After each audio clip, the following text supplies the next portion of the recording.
မရှိတဲ့ဖဲအိုးချစ်ဖို့ပဲတည်တယ်ရှင်မီတော့မှပဲခွဲပါတယ်ပဲခွဲတော့မှရဲ့တော့ပါလီ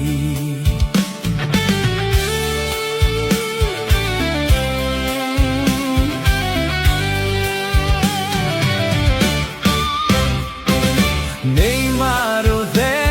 အိုးရဲ့နဲ့ပဲမြည်မယ်ပြုံးလေးတွေ့နာဝဲနေပါတယ်ဝမ်းနေလို့ငါရဲ့တော့ပါလီ